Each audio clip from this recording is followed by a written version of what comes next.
લક્ષ્ય ન્યૂઝ, એક નજર, એક લક્ષ્ય. કલોલમાં બ્રહ્માકુમારીઝ પાઠશાળા મધુબન નવનિર્મિત ભવનનું મંગલ ઉદ્ઘાટન સમારોહ યોજાયો. કલોલ શહેરમાં પંચવટી ખાતે બ્રહ્માકુમારી પાઠશાળાનું નવનિર્મિત ભવન મધુબનને વિશ્વ સેવા અર્થે ખુલ્લું મુકાયું. પ્રજાપિતા બ્રહ્માકુમારી ઈશ્વરીય વિશ્વવિદ્યાલય દ્વારા કલોલ પંચવટી વિસ્તારમાં નવનિર્માણ થયેલ મધુબન ભવનનું મંગલ ઉદ્ઘાટન સમારોહ આયોજિત થયો, જેમાં દેશ વિદેશના 2000થી વધુ ભાઈઓ બહેનો ઉપસ્થિત રહ્યા.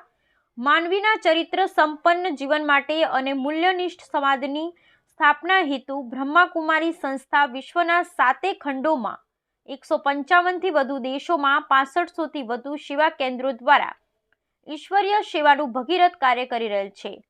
બ્રહ્માકુમારીઝ કલોલ સેવા કેન્દ્રની ઈશ્વરીય સેવાની સફળ યાત્રાના 50 વર્ષ પૂર્ણ કરી રહેલ, ત્યારે આ સેવાઓમાં યશ કલગી સમાન નવનિર્મિત બ્રહ્માકુમારી પાઠશાળા મધુબનનું ભવન આધુનિક સુવિધાઓની સાથે તૈયાર થયેલ છે. મધુબન ભવનનો ભવ્ય મંગલ ઉદ્ઘાટન સમારોહ 25 નવેમ્બર 2024ને સોમવારના રોજ આયોજિત થયેલ.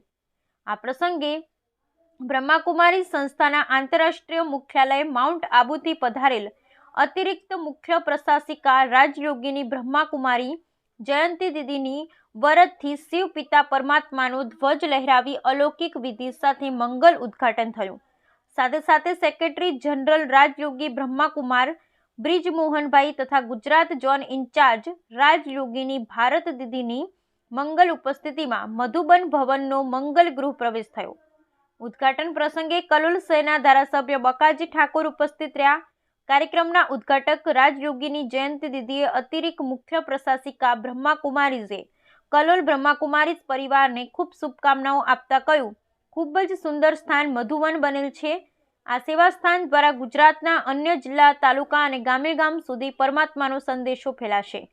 ભારત ભૂમિ પરમાત્મા ભૂમિ છે. તેમણે પોતાના વક્તવ્યમાં ક્લાઇમેટ ચેન્જ વિષય ઉપર પણ ચર્ચા કરી. જૈવિક ખેતીની સાથે સાથે યોગિક ખેતીને વૈજ્ઞાનિક રીતે સાબિત કરી કાર્ય કરવા અનુરોધ કર્યો. તેમણે વધુમાં ભવિષ્યમાં આવનારી નવી સતયુગી દુનિયા વિશે વક્તવ્યમાં જણાવ્યું કે સતયુગ હવે બહુ દૂર નથી. બ્રહ્માકુમારીઝ દ્વારા નર એવી કરણી કરે શ્રી નારાયણ બને, નારી એવી કરણી કરે શ્રી લક્ષ્મી બને એવું ઉચ્ચ લક્ષ્ય પણ આપેલ. આત્માનું જીવન પરિવર્તન કરી રહેલ મધુબનનું મોડેલ અહીંયા નિર્માણ પામેલ છે. વધુમાં કહ્યું કે ગુજરાતની ભૂમિ વિશેષ છે. આ સ્થાન વિશ્વની અનેક આત્માઓને આધ્યાત્મિક શક્તિ ફેલાવવાનું કાર્ય કરશે. આજે આત્મામાં નૈતિક મૂલ્ય જરૂરી છે, જે આત્મા પરિવર્તનથી જ સંભવ છે. નવનિર્મિત મધુબન પાઠશાળા આત્મ પરિવર્તન અને માનવ મૂલ્યનું જીવન પરિવર્તન થાય તેવા પરમાત્મા કાર્ય આજે સમર્પણ છે. માઉન્ટ આબુથી પધારેલ રાજયોગી બ્રહ્માકુમારી બ્રિજમોહનભાઈ સેક્રેટરી જનરલ બ્રહ્માકુમારીઝે નવા તૈયાર થયેલ મધુબન સેવા સ્થાન માટે ખૂબ ખૂબ શુભકામના આપતા વક્તવ્યમાં કહ્યું કે આ સ્થાન દેવતુલ્ય બનાવવાનું સ્થાન છે. બ્રહ્માકુમારી રાજયોગીની ભારત દીદી ગુજરાત ઝોન સંચાલિકાએ કહ્યું કે ગુજરાત ઉપર પરમાત્માની કૃપા દ્રષ્ટિ રહી છે. બેહદ સેવા પરમાત્મા સંદેશ, એમાં નવીનતમ કાર્ય આ ભવન દ્વારા થતી રહે એવી શુભ આશીર્વાદ. આ પ્રસંગે આફ્રિકાના રિજનલ ડાયરેક્ટર બ્રહ્માકુમારી વેદાંતીબેન શુભેચ્છા આપતા જણાવ્યું કે આ નવનિર્મિત સેવા સંસ્થાન ચુંબકીય સ્થાન બનશે. બ્રહ્માકુમારીઝ મીડિયાના ગુજરાતના પ્રવક્તા બીકે નંદિનીબેને માહિતી આપતા જણાવ્યું કે આધુનિક સુવિધાઓ સાથે નવનિર્મિત મધુબન ભવનમાં આત્મજાગૃતિ માટે audio visual awakening room, recording music studio room, meditation room, ધ્યાન કક્ષ, આધ્યાત્મિક સત્સંગ સભાગૃહનું નિર્માણ કરવામાં આવેલ છે.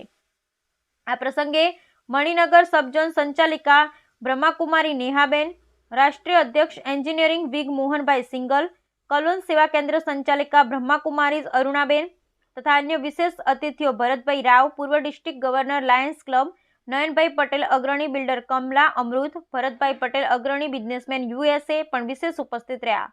કલોલ શહેરના 40થી વધુ અગ્રણીઓએ દીપ પ્રાગટ્ય વિધિમાં જોડાયા. બાળકો દ્વારા આધ્યાત્મિક સાંસ્કૃતિક કાર્યક્રમો પણ રજૂ કરવામાં આવ્યા હતા.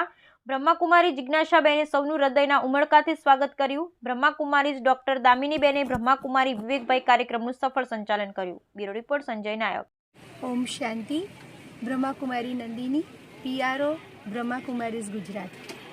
કલોલ શહેર ખાતે છેલ્લા 25 વર્ષથી આધ્યાત્મિક સેવાઓનું બીજારોપણ થયું હતું, જે બીજારોપણના વટવૃક્ષ રૂપે આજે મધુવન નવનિર્મિત ભવન વિશ્વ સેવા અર્થે ખુલ્લું મૂક્યું છે. આ મધુબન નવનિર્મિત ભવનનું આજે શિલાન્યાસ અને ઓપનિંગ ફંક્શનની અંદર માઉન્ટ આબુ, જે બ્રહ્માકુમારી સંસ્થાનું આંતરરાષ્ટ્રીય મુખ્યાલય છે, જેને મધુબન તરીકે ઓળખાય છે, એની રેપ્લિકા તરીકે અહીંયા તૈયાર કરવામાં આવ્યું છે. એના ઉદ્ઘાટન પ્રસંગે માઉન્ટ આબુ મુખ્યાલયથી અતિરિક્ત મુખ્ય પ્રશાસિકા આદરણીય રાજયોગિની બ્રહ્માકુમારી જયંતિ દીદીના કરકમલોથી રિબિન કાપીને દીવો પ્રગટાવીને આજે એને ખુલ્લું મૂકવામાં આવ્યું છે. સાથે સાથે સંસ્થાના જનરલ સેક્રેટરી આદરણીય રાજયોગી ભ્રાતા બ્રિજમોહનભાઈ અને બ્રહ્માકુમારીઝ ગુજરાતના ડાયરેક્ટર આદરણીય રાજયોગીની ભારતી દીદીની અધ્યક્ષતાની અંદર આજે મધુવન સેવા કેન્દ્રની શુભ શરૂઆત થઈ છે. આ સેવા કેન્દ્રની શરૂઆતની પાછળ મુખ્ય લક્ષ્ય એ છે કે સમાજનું નવનિર્માણ થાય, મનુષ્ય ચરિત્રવાન બને, આધ્યાત્મિક મૂલ્યોથી વ્યક્તિનું જીવન સતોપ્રધાન બને. આજે દુઃખ અશાંતિના વાતાવરણની અંદર વ્યક્તિને સાચું સુખ અને શાંતિની સાચી અનુભૂતિ થાય અને જીવન સુમધુર બને. ઘર ગ્રહસ્થ જીવનમાં રહીને પવિત્ર પ્રભુ સમાન જીવન જીવવા માટેની પ્રેરણા આ મધુવન પરિવર્તન બિલ્ડિંગ પરથી આપણને સૌને મળશે. અને સવારે 8થી બપોરના 12 વાગ્યા સુધી, સાંજે 4થી રાતના 9 વાગ્યા સુધી આ ભવન દ્વારા આધ્યાત્મિક સેવાઓની સુવાસ સમગ્ર કલોલ અને કલોલની આસપાસના ગામડાઓમાં ફેલાશે. આ આધ્યાત્મિક સેવા કેન્દ્રની સાથે સાથે અવેકનિંગ કરીને બહુ સુંદર ડિજિટલ મેડિટેશન રૂમ બનાવ્યો છે. ત્યાં શાંતિનો મેડિટેશન રૂમ છે. આધ્યાત્મિક સ્ટુડિયોનું પણ નિર્માણ કરવામાં આવ્યું છે અને સુંદર આધ્યાત્મિક સંગ્રહાલય સાથે વિવિધતાસભર આ મધુવન બિલ્ડિંગના દ્વારા આજથી બ્રહ્માકુમારી સેવાઓની નવી શુભ શરૂઆત થઈ રહેવા જઈ રહી છે કલોલ ખાતે. ઓમ શાંતિ.